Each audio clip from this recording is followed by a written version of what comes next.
naciones cantarán tu hermosa canción,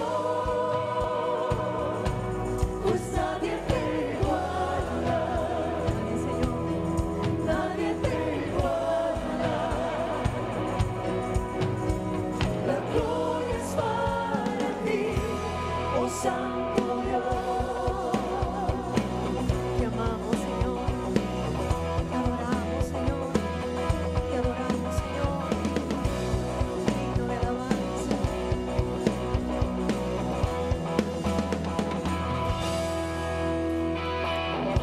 Hermoso, el gran Mesías, Cordero, el Rey Dios. Tu amor fue el que me libertó. Más grande tu majestad. Nadie te Todo el mundo conoce la historia de Job. Hasta las personas que no vienen a la iglesia saben que Job fue un hombre que sufrió mucho y verdad y que estuvo ahí con el Señor y demás. Y ciertamente es así. Sin embargo, vemos cómo el Señor quiso trabajar en la vida de él y llevarlo a una dimensión más profunda. Es interesante que el primer versículo del libro de Job, cuando está hablando de Job, se refiere a él de esta manera. Dice que era un hombre perfecto y recto, temeroso de Dios y apartado del mal. Así comienza, ese es el primer versículo del libro de Job, ¿verdad? Que tiene 42 capítulos.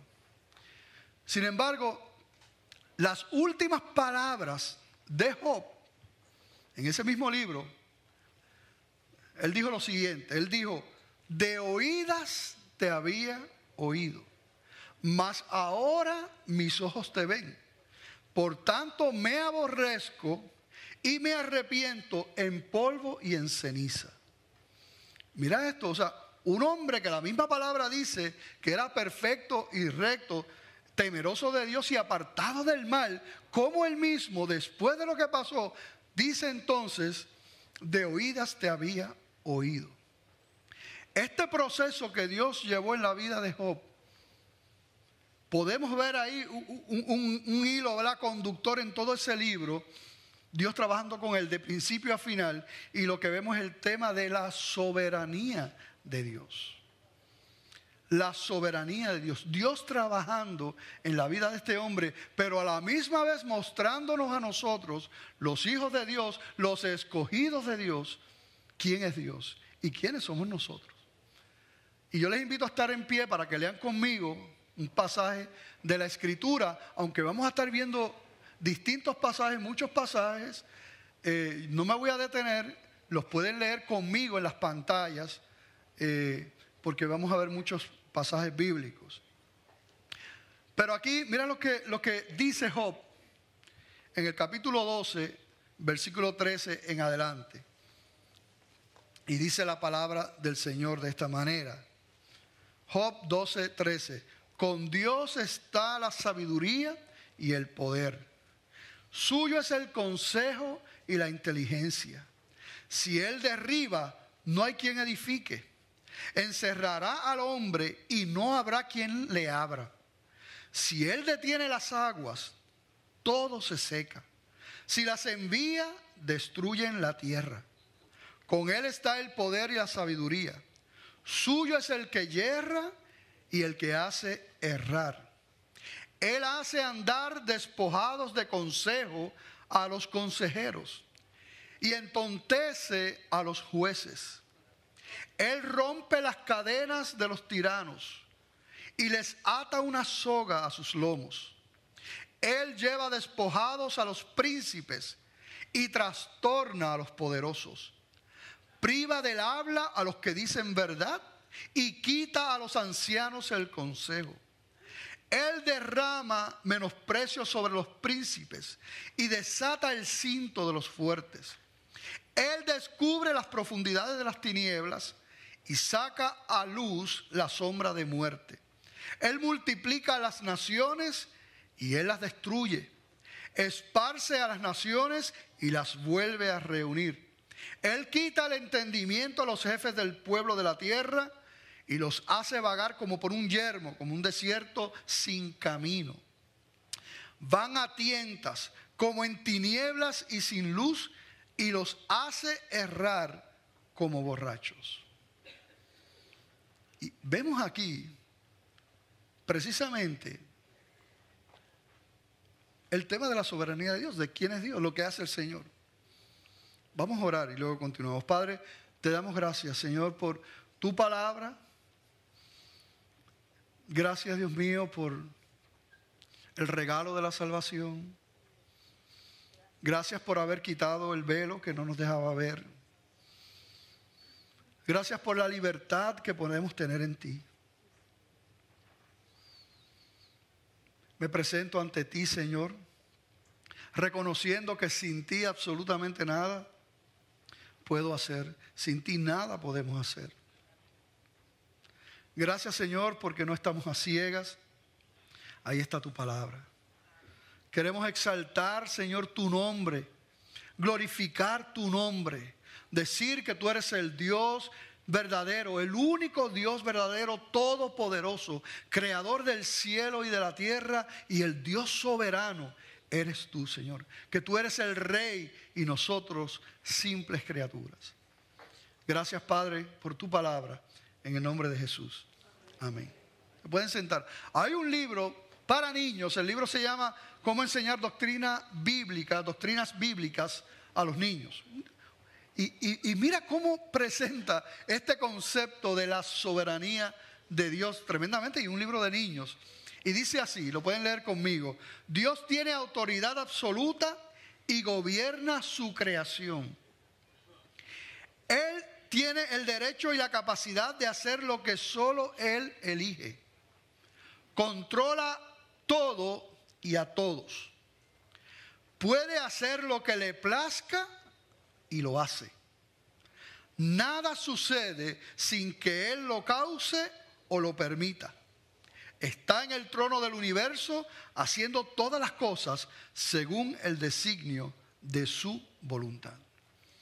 Y nosotros vemos desde Génesis hasta Apocalipsis, en todo momento nosotros vemos que Él es el Dios soberano, el creador, el dueño, el que tiene la palabra, el que decide, el Señor, de principio a fin. En Apocalipsis, en el capítulo 7, dice que Él está sentado sobre su trono.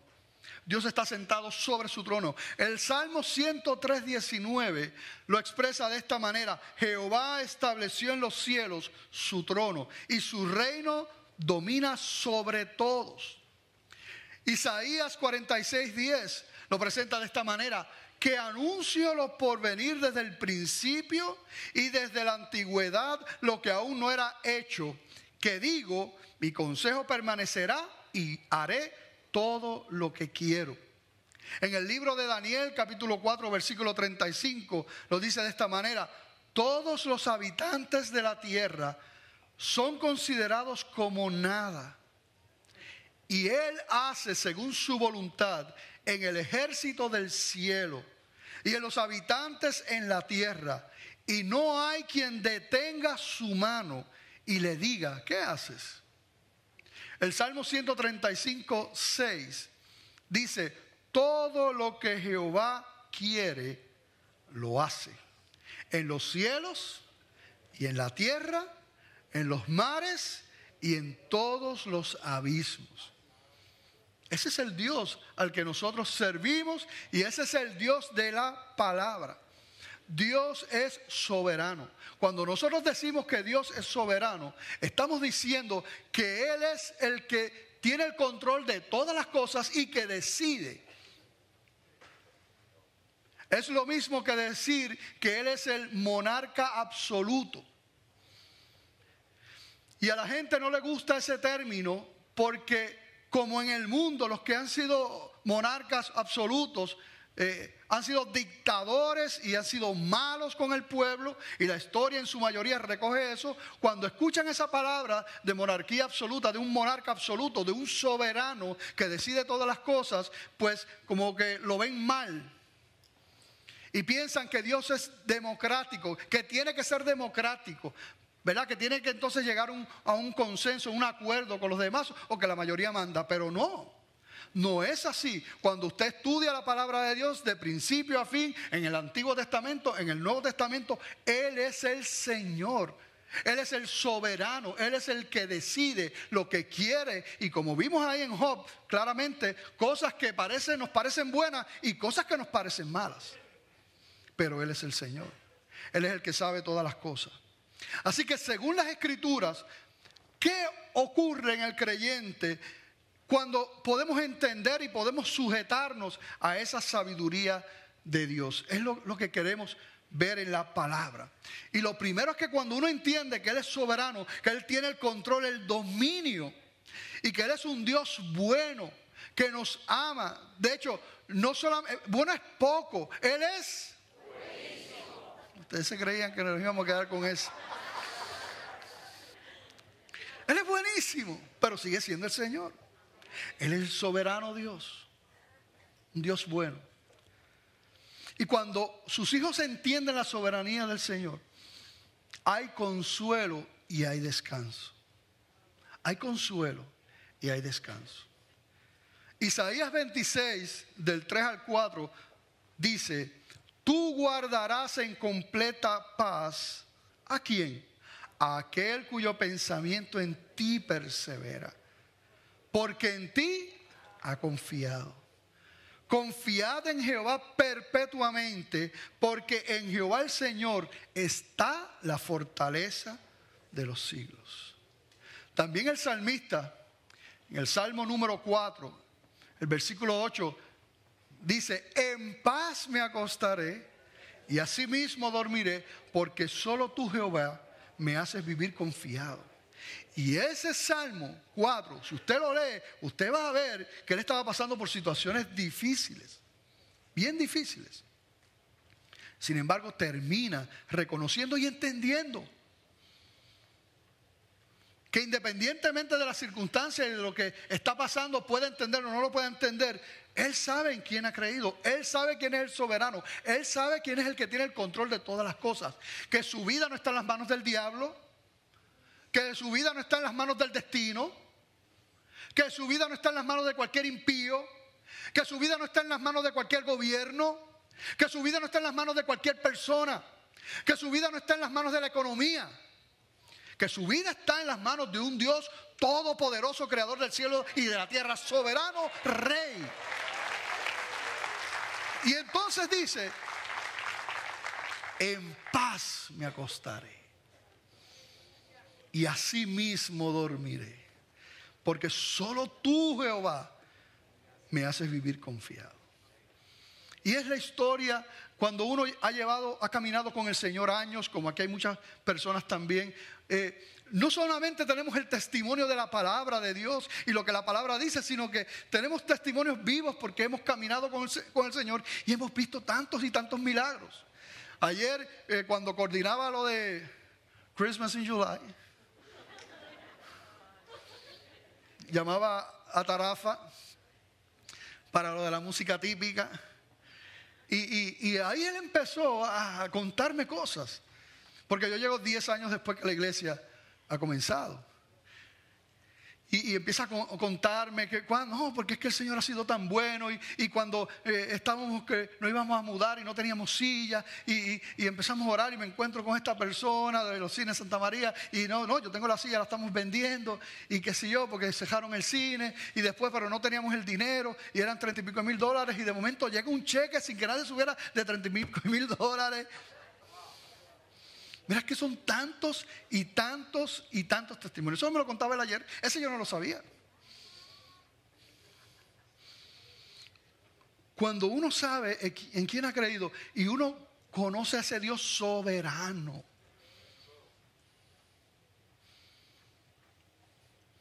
aquí es un revolú. La política es un revolú, ¿verdad? Cada partido cada cual jala para allá.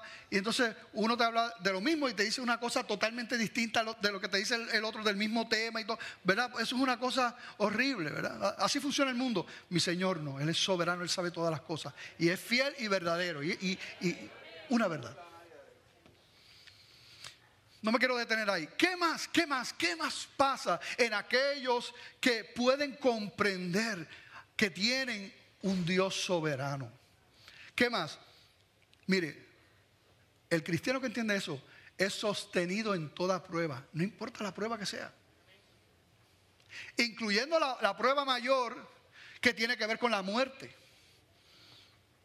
Y en estos días el pastor ha estado hablando, ¿verdad? Y nos habló de Esteban cuando lo estaban martirizando, y nos habló de los amigos de Daniel en el libro de Daniel, ¿verdad? Cómo no estuvieron dispuestos a rendirse ante el culto pagano, ¿verdad? E idolátrico, no, ellos no estuvieron dispuestos, y hemos escuchado eso, ¿verdad? Y pensaba yo en Esther también, la reina Esther, cómo Dios interviene y ella quiere salvar al pueblo que también estaba en peligro.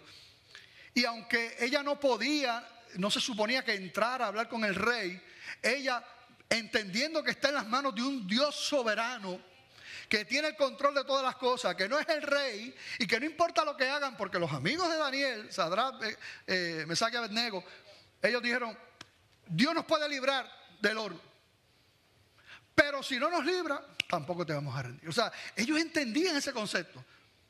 Si Dios nos da la vida, gloria a Dios. Y si no, también.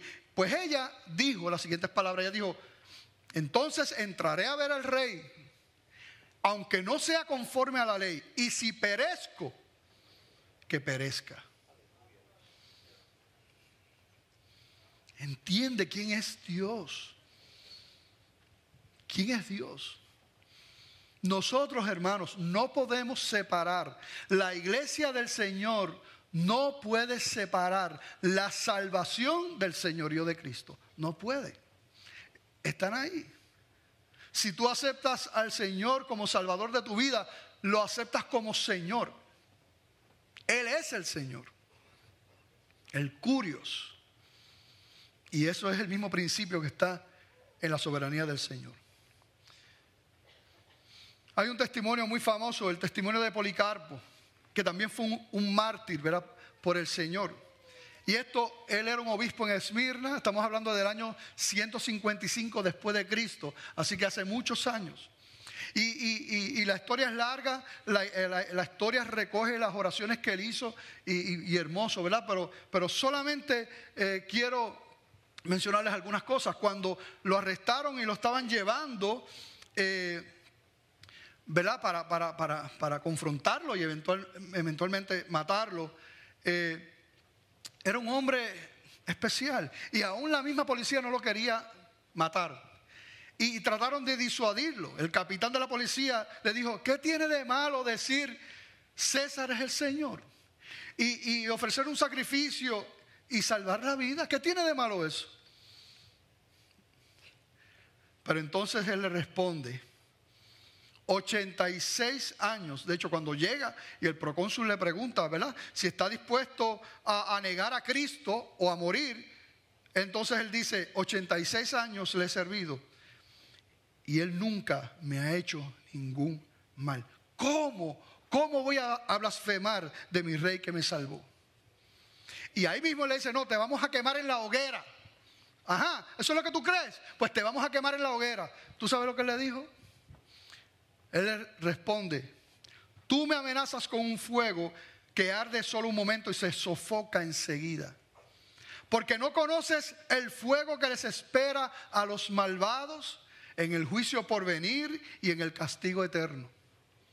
¿A qué esperas? Venga, haz lo que quieras conmigo. Y murió. Así que entender la soberanía de Dios, comprender que estamos en su mano, puede implicar que habrá momentos donde podemos entender lo que está pasando. Habrá otros momentos donde no lo vamos a entender, humanamente hablando.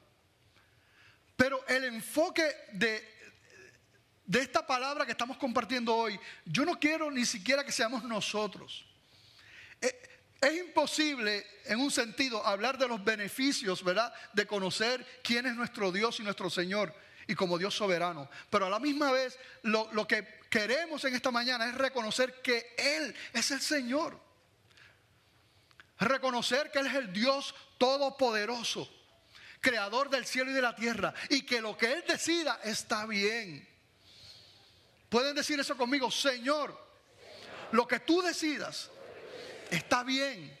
Eso es lo que queremos. ¿Qué más ocurre cuando entendemos la soberanía de Dios? Produce adoración. Porque uno puede ver la grandeza de Dios, el dominio, el control del Señor. En mi propia vida ha habido momentos en que no he entendido las cosas del Señor. Y ha habido momentos en que he tenido dudas y me he molestado. Y uno como que levanta su puñito. ¿Eso me ha pasado a mí nada más o hay alguno aquí que le ha pasado? A ver, pues, 4. Gracias, hermano.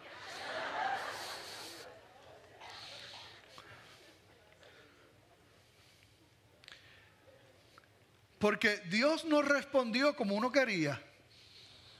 Yo quería eso y Dios no respondió eso. ¿Y cuánto les ha pasado de esos que han levantado el puñito conmigo? Que después que pasa el tiempo, Dios nos permite ver otras cosas y decimos, ay, gracias, Señor, que no lo permitiste. ¿Verdad? Gracias, Señor, que no me diste eso. Porque Él sabe todas las cosas. Primera de Crónicas 29:10, esto es lo que vemos, ese grito de alabanza y adoración, pero todo mezclado con el dominio de nuestro Señor, la soberanía de Dios. Vamos a verlo en estos versículos. Dice, asimismo se alegró mucho el rey David y bendijo a Jehová delante de toda la congregación. Y dijo David, bendito seas tú, oh Jehová, Dios de Israel nuestro Padre, desde el siglo y hasta el siglo. Tuya es, oh Jehová, la magnificencia y el poder, la gloria, la victoria y el honor, porque todas las cosas que están en los cielos y en la tierra son tuyas. Tuyo, oh Jehová, es el reino y tú eres excelso sobre todos.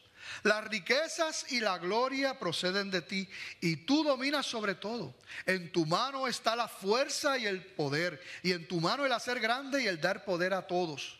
Ahora pues, Dios nuestro, nosotros alabamos y loamos tu glorioso nombre. Aleluya, aleluya. ¿Cuántos pueden levantar una alabanza y una adoración al Señor ahora? Aleluya. Señor, mi vida está en tus manos.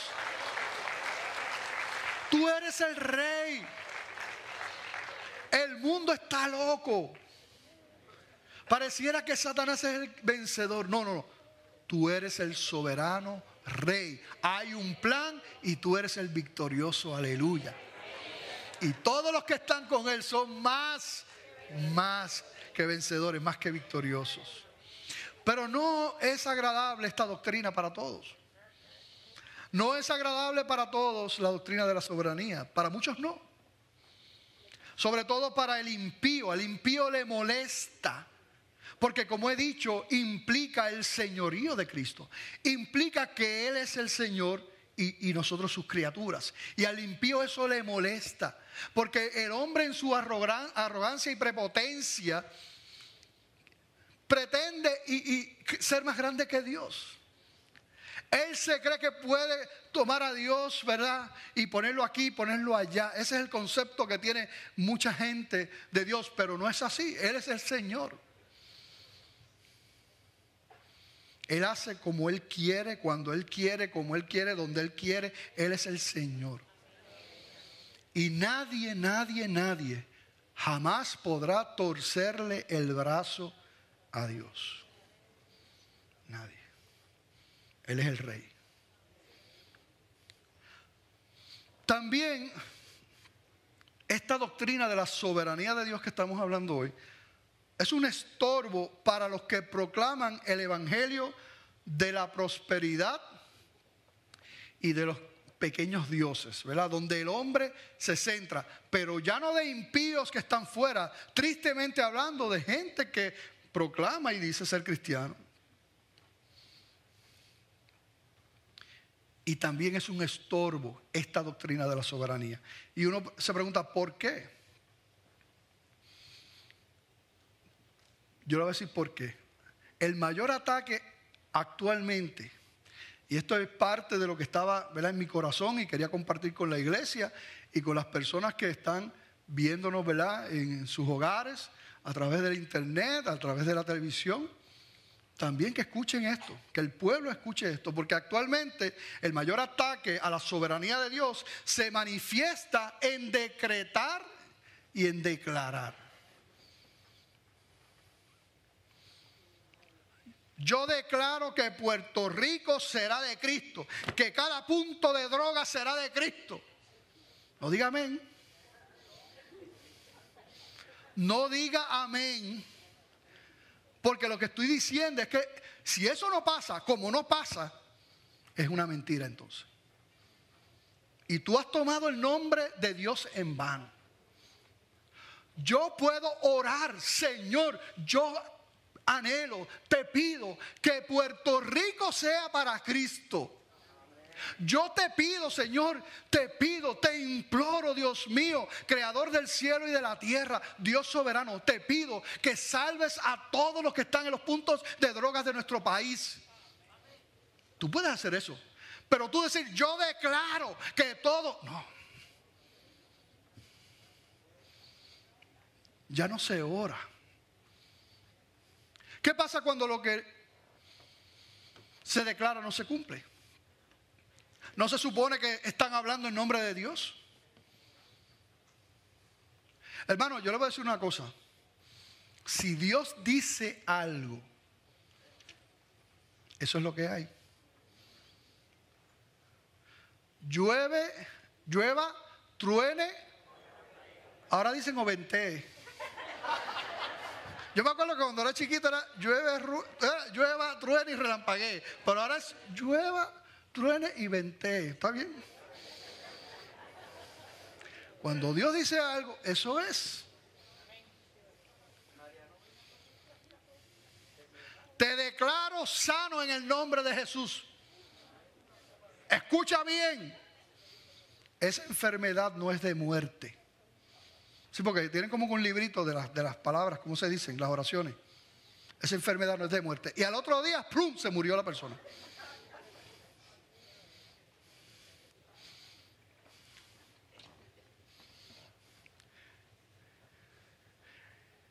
En el Antiguo Testamento mataban a ese profeta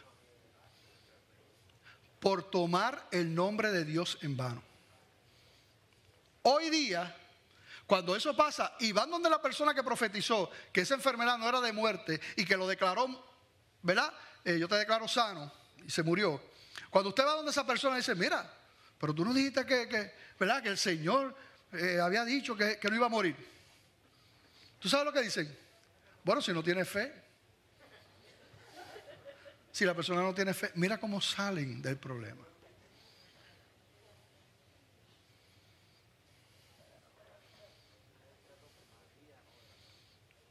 Hay otro ejemplo que uno podría dar, ¿verdad? Yo declaro varón, esa otra palabrita chévere. Yo declaro varón que esa sierva es para ti, varón. ¡Aleluya, santo!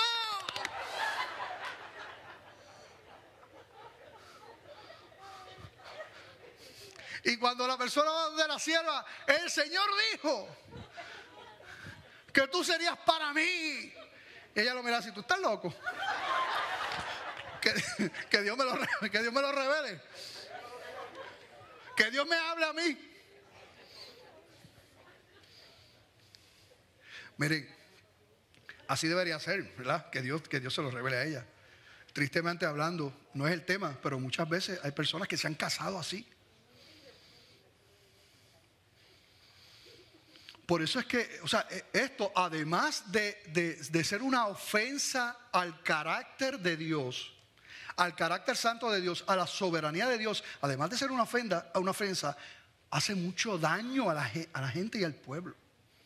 Porque hay un paquetón de gente por ahí que le profetizaron así. No era Dios el que estaba hablando, pero la persona lo tomó como de parte de Dios y están por ahí enojados con Dios.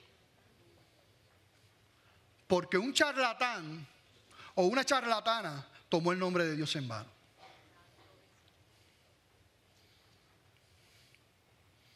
¿Cuál es el problema con este asunto de declarar y decretar y que nosotros aquí somos tan enfáticos? Si Dios quiere algo y eso no se cumple, entonces Dios no es todopoderoso. Dígame esto. O sea, Dios quiere que todo Puerto Rico sea salvo, dice la gente. Pero entonces no todo Puerto Rico se salva. Pues entonces Él no es todopoderoso. Hay un problema teológico ahí. El inconverso podría decir, adiós, pero Dios quería algo y no lo pudo lograr.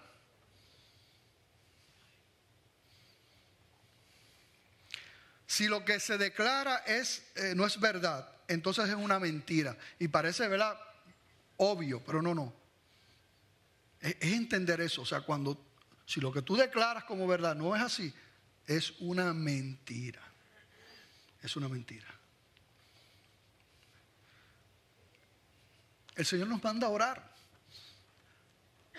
Y yo hago un paréntesis aquí, porque yo sé que hay personas, hay cristianos que no lo hacen de mala fe, vamos a decirlo así. No están pensando ofender a Dios con esto, porque esto se ha regado tanto que todo el mundo habla y ora de esa manera, ¿verdad?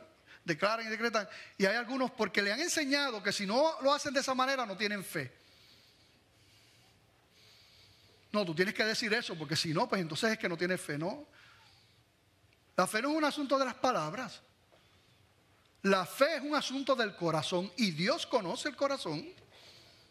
Dios conoce tu corazón.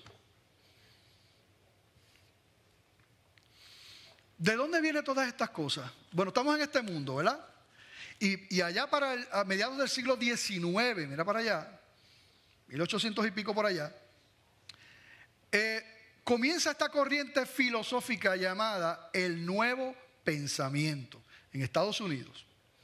Y el mensaje central de esta filosofía es que el pensamiento de cada persona es la que da origen a sus experiencias.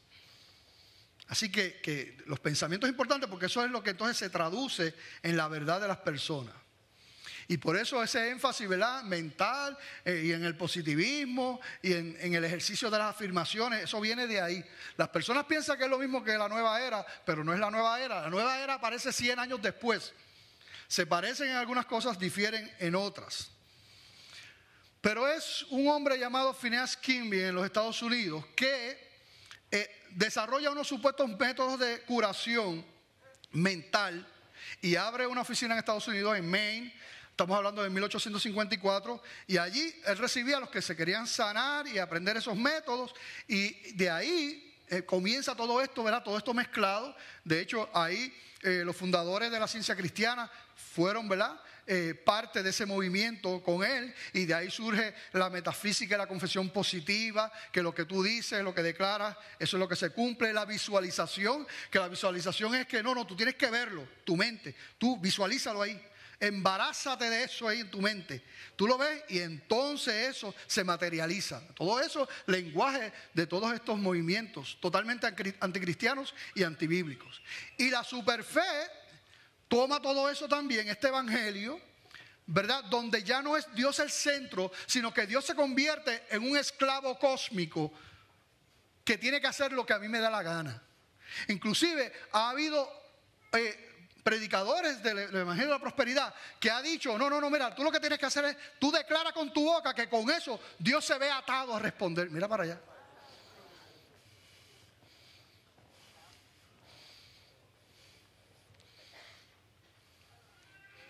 Un evangelio totalmente distinto a lo que vemos en la Escritura, donde Él es el Señor y nosotros sus criaturas. Donde nosotros vemos el respeto, la humillación de los que estuvieron cerca con Él, aún de los apóstoles y todo. Y cómo hoy día pueden afirmar estas cosas totalmente contrario a la palabra. Otro movimiento dentro de estos pensamientos, el principio de los pactos. En la Biblia está llena de pactos hermosos para los hijos de Dios, ¿verdad? Para el pueblo de Israel. Pero entonces toman eso y lo desvirtúan y hacen un revolú del anhelo de su corazón y hablan del principio de los pactos, que es que, mira, si tú das, Dios te da más. Creo que es la hija de Copland, no sé, escribió un libro sobre la prosperidad y ella dice, no, tú das 10 y entonces el Señor te da 1000. Tú das 100 y qué sé yo, y así, él sí.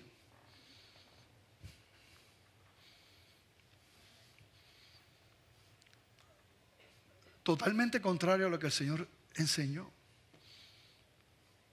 Donde tú ves la avaricia, la ambición. El Señor en todo momento quería que su pueblo y que nosotros nos enfocáramos en sus verdades y en las esperanzas de las cosas eternas y venideras, no en las cosas de aquí de la tierra. Pero vemos estos movimientos hoy día que hacen todo lo contrario. Quiere que nosotros dejemos de mirar las cosas eternas y pongamos nuestra mirada en las cosas terrenales. Estas ideas del nuevo pensamiento las popularizó otro hombre llamado Ralph Waldo Trine. 1897 publica un libro, vendió millones de copias en aquel entonces. Y él decía que lo que uno afirmaba con la mente y con palabras ocurría. Y que las personas estaban enfermas porque hablaban y pensaban sobre esas enfermedades, ¿verdad? Así que si ahora mismo pensamos en el cáncer, ¿pensaron conmigo en eso? Se chavaron. Según él. Claro, sabemos que eso no es verdad. Pero eso es lo que dicen y la gente se cree esas cosas. Claro, él no creía ni en la divinidad de Cristo, ni creía en la Escritura. Así que él no es el que integra esto a la iglesia. El que integra esto a la iglesia es un pastor, E.W. Kenyon, que fue compañero de estudios con él. Y él es que entonces es conocido por su idea de pensamiento positivo y es conocido, de hecho, como el padre del evangelio de la prosperidad.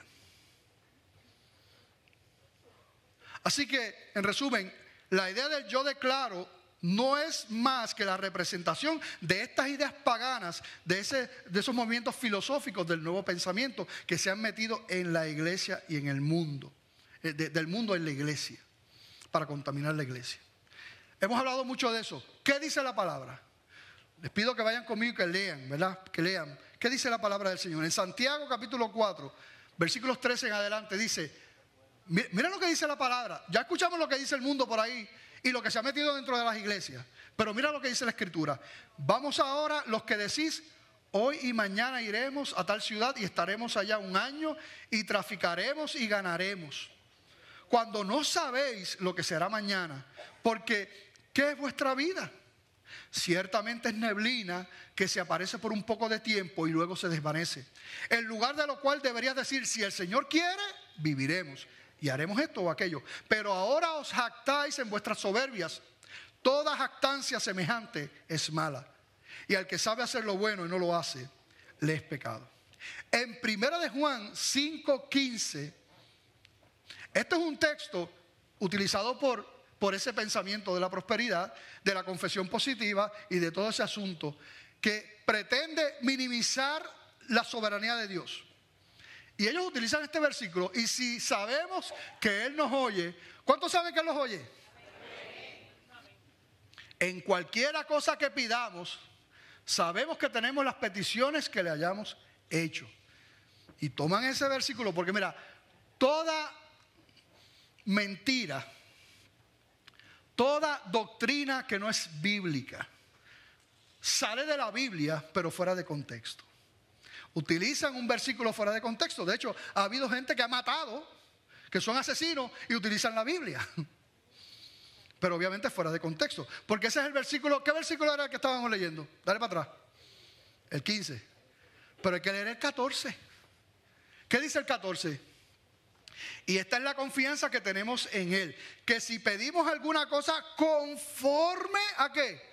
A su voluntad, Él nos oye. Ese es el versículo anterior. Así que no es un asunto de pedir lo que nosotros querramos. Es pedir conforme a su voluntad y entonces Él nos oye. En 1 de Juan 3:22 dice de esta manera: y cualquiera cosa que pidiéremos, la recibiremos de Él. Porque guardamos sus mandamientos y hacemos las cosas que son agradables delante de Él. Así que lo vemos cómo está amarrado. No a nuestros deseos y pasiones, no, a sus mandamientos y las cosas que le son agradables a Él.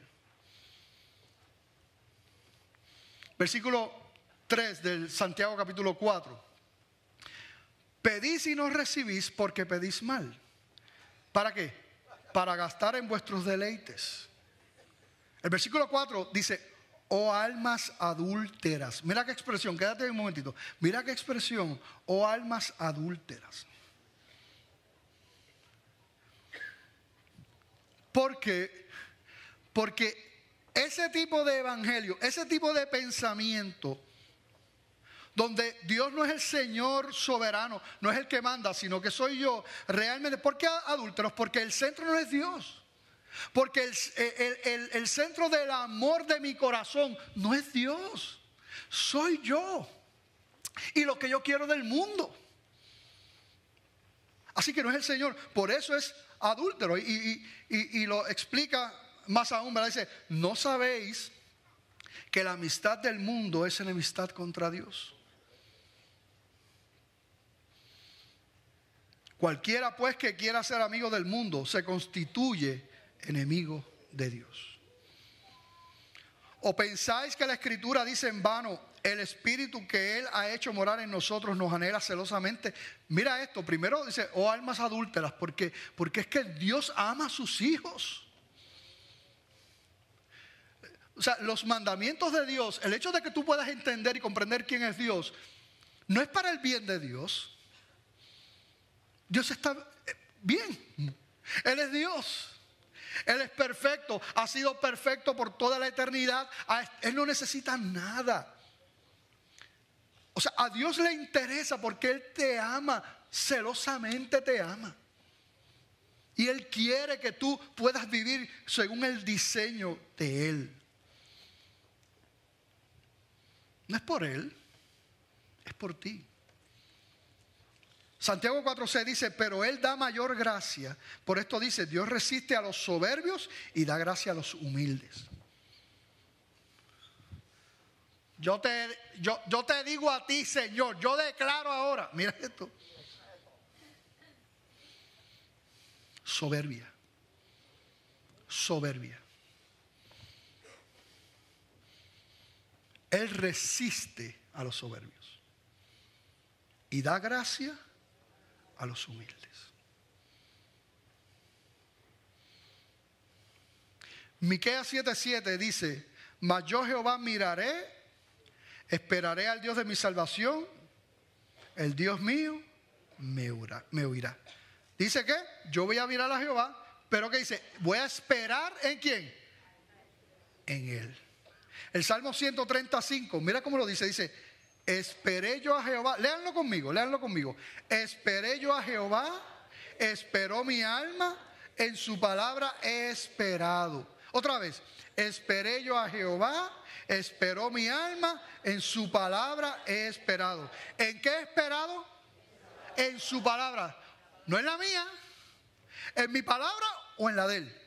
En su palabra.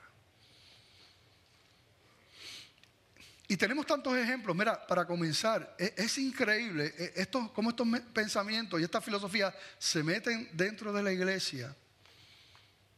Es casi increíble, porque el mismo Cristo nos dio el ejemplo de lo que es sujetarse al Padre.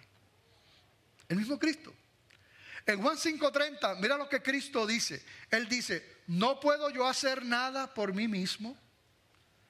Según oigo, así juzgo, y mi juicio es justo, porque no busco mi voluntad, hablando Cristo, porque no busco mi voluntad, sino la voluntad del que me envió, la del Padre. Eso es Cristo hablando.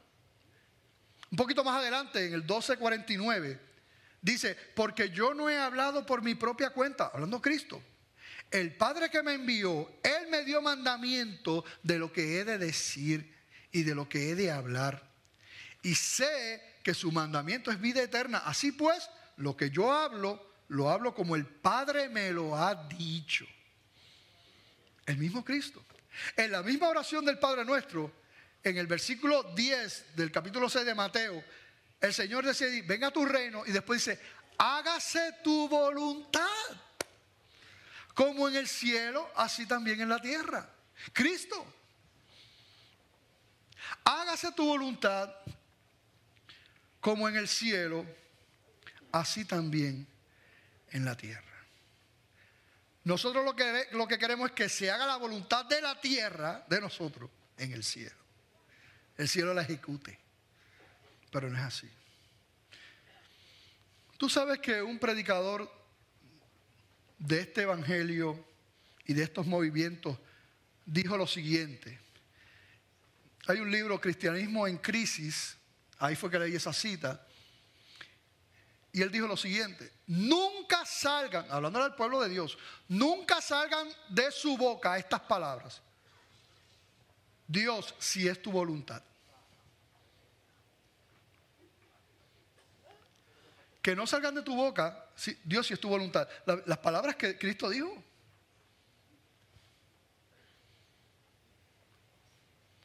Porque según él, el que dice eso está dudando.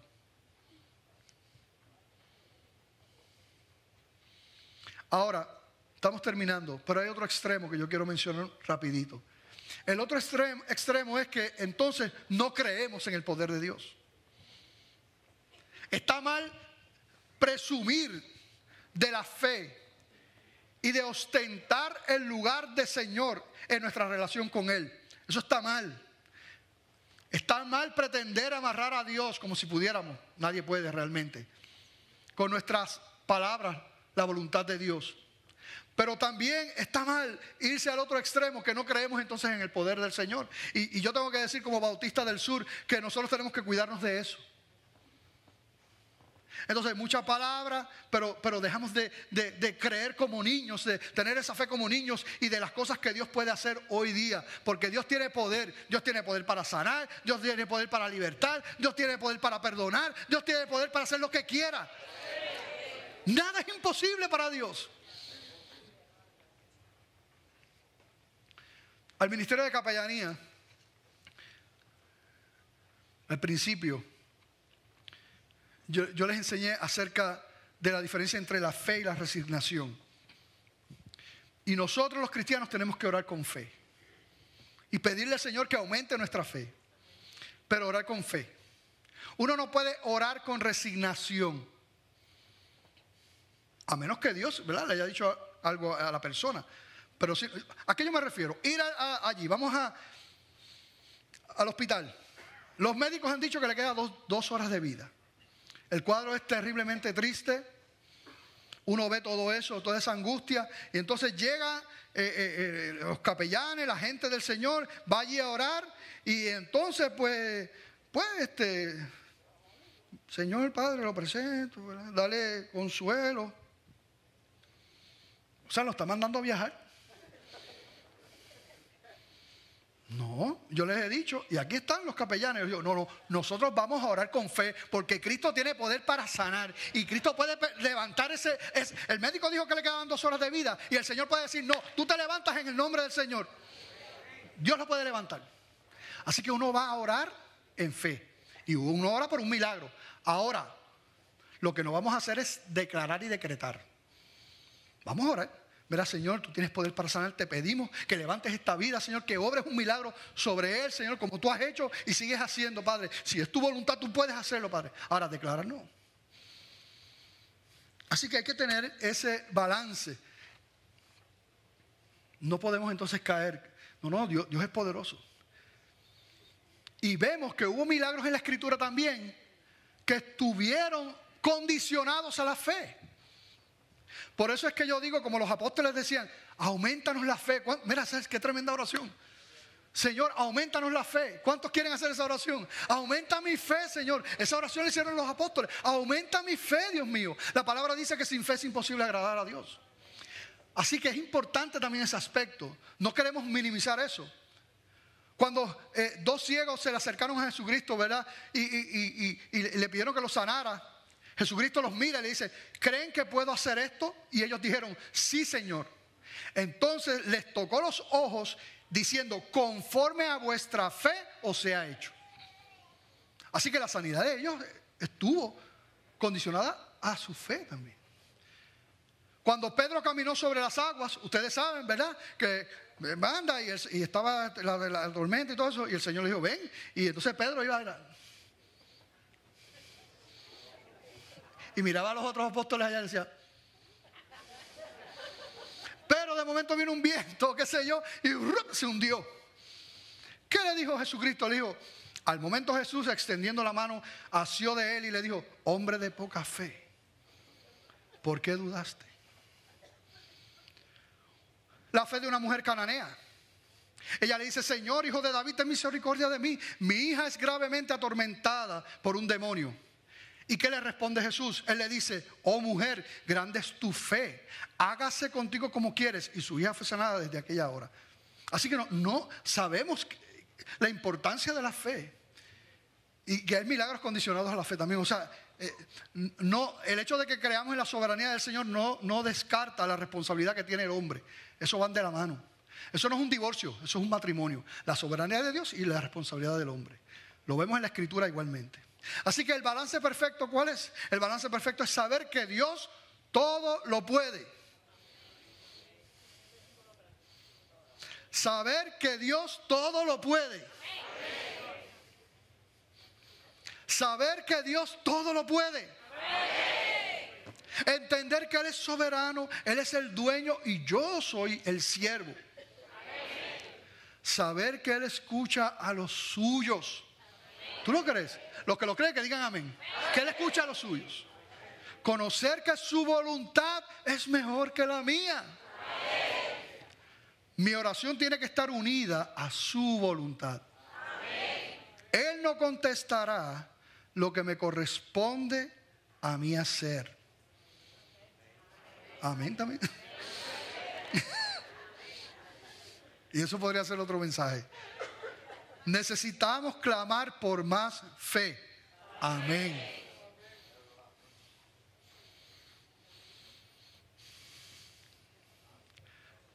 Segunda de Crónicas 7:14 dice, si se humillare mi pueblo, sobre el cual mi nombre es invocado, y oraren y buscaren mi rostro, y se convirtieren de sus malos caminos, entonces yo iré desde los cielos y perdonaré sus pecados y sanaré su tierra.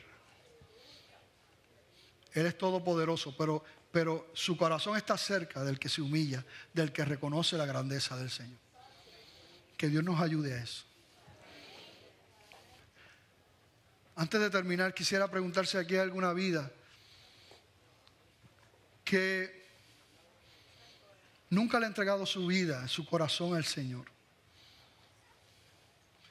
Yo tengo que decirte rapidito unas verdades, ¿sabes? Y la iglesia, por favor, ore, interceda por las vidas. Unas verdades rápido. La Biblia dice que todos estamos separados de Dios por causa de nuestro pecado, todos. Y a lo mejor tú dices, bueno, yo no soy tan malo. Lo que pasa es que cuando tú te comparas con otras personas, posiblemente tú no seas tan malo. Pero tú te tienes que comparar con Dios. Tú tendrías que ser igual que Dios para ser bueno. Que implica que tú tendrías que ser perfecto, tú tendrías que ser perfecta. Y la Escritura claramente dice que nadie lo es. Y tú sabes que no eres perfecto. Tú sabes que tú eres pecador y que tú eres pecadora. Pero dice la Biblia que Dios te ha amado desde antes de la fundación del mundo. Dice que con un amor eterno Él te amó. Y su amor fue tan grande, sabiendo que tú eres pecador, que tú eres pecadora, que no había manera de tú relacionarte con Dios, que entonces, por eso es que Él decide, yo voy a morir por ellos, yo voy a tomar el lugar de ellos, yo voy a pagar el precio de su pecado, para los que vengan y se acerquen, tengan vida, vida en abundancia y vida eterna.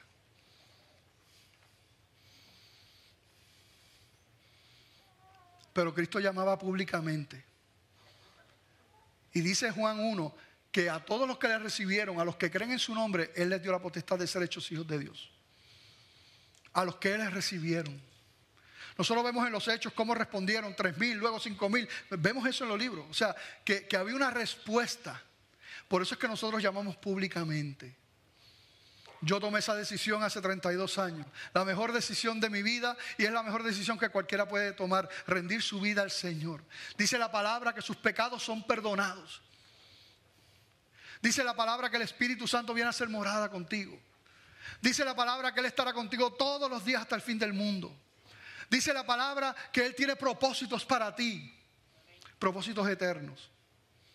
Dios es bueno, bueno, bueno, bueno. Así que has visto el amor de Dios, has visto tu condición de pecador. ¿Qué pasa? Tienes que arrepentirte. Tienes que pedir perdón y hacerlo públicamente. Y Él te ofrece el regalo de la salvación, el regalo de la vida eterna, su regalo.